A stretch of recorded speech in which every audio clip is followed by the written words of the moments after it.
So let's give it up for Jon Read.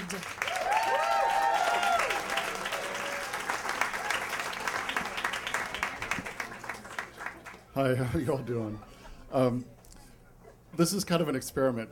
I've done this a few times and have been like the stories I've told have been exceptionally intense. I mean, to the point where like the room kind of like doesn't know what to do. So I decided that today, I've also have prepared those stories, like prepared the fuck out of them.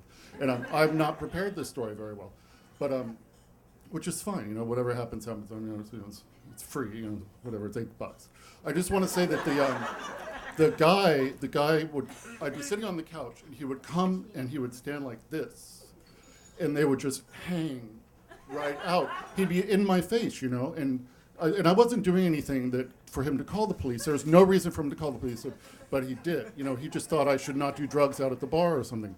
So that night, I mean, this is so, he was getting his PhD in psychology. Anyway, that night I walked by his door and I just leaned in and I said, "I'm gonna get you."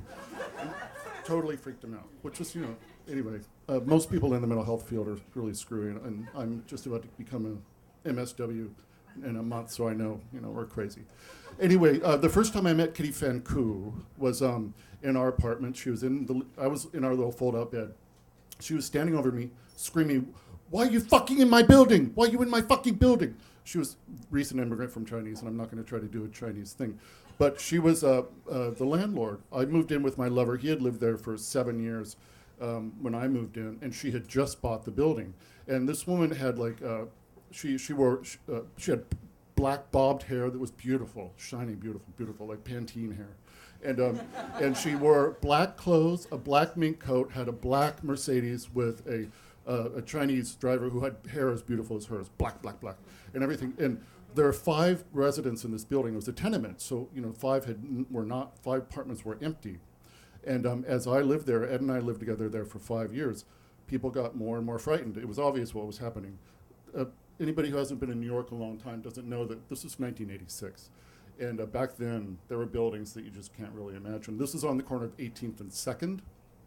And finally, we were the only remaining tenants. We were on the top floor in the front of the building, very, very small little studio apartment. We were the last remaining tenants, and things started happening. Like, we got home one night, and every one of the doors, all the other apartments were pried open, like firemen do, and so that they would not reclose. They were all mangled out of shape. And then if a water main, not a main, but a water pipe on our floor, but in the next apartment, suddenly was broken. So, I'd be sitting out on the, I smoked.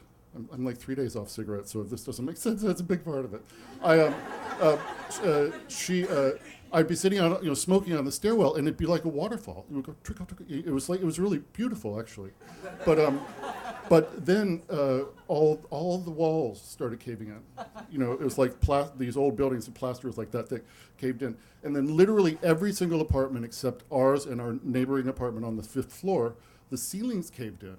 And the floors, obviously the floor to one is the ceiling to the other. So it was just stunning, and we were not going to move.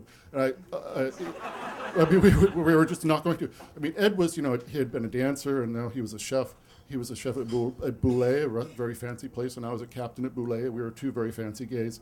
But we were not going to be frightened out by this woman. We were not going to let it happen, But then, like one night, we got home, and Ed had birds. He had a lot of birds in this very little apartment. He had a parrot named Loretta, who was captured from the Amazon by this guy, and gave him to her for 2 weeks to hold on to, and like 7 years later, he still had her. And every time I walked by the cage, she would lunge at me, or when you talked on the phone, as soon as the phone rang, she'd start saying, "Okay, bye-bye, okay, bye-bye." It was just like, and one day he left for work, and he left. I didn't know, but I was going to the bathroom. He had left the cage open because he would hold her in the shower sometimes. And she jumped at me and came at me, but because she had been captured, the guy had injured her, and she couldn't fly. So she was chasing me around the apartment. And if a parrot bites you, they can bite off a finger. They really can. So I had to call him at work, and he had to come home from work and put Loretta back in the cage. But anyway, all of this is kind of beside the point in a weird sort of way. You're getting a sense of what the building was like, but then the water was shut off. So, in the theme of, the scatological theme we have going on here, I had two huge pickle buckets. I don't know if you know what those are. Pickle buckets, yeah, I'm sorry. And I would go to the deli, and they would let me fill them up, and I would carry them a block and a half back to our apartment, up 5 flights of stairs, so that we could flush the toilet. It was extraordinarily. Well, I don't need to explain. You get what it was like. It was awful. It was awful. It was awful. Anyway, and I guess it's probably clear that we were both alcoholics. I mean, I don't know if that's clear. Anyway, it all kind of flipped when I quit drinking, and in order to kind of like not be around me during that period, Ed went to Italy to be with this old Italian cook who he admired, so he went to be with her.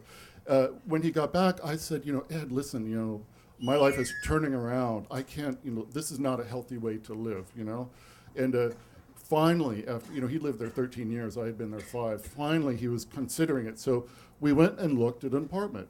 And the first apartment we walked into, we signed a lease for. The first place. Signed a lease. The next day, and I'm not joking, the next day, Kitty Fan Koo called and said, if you leave, I will give you $10,000. And we did. Thanks.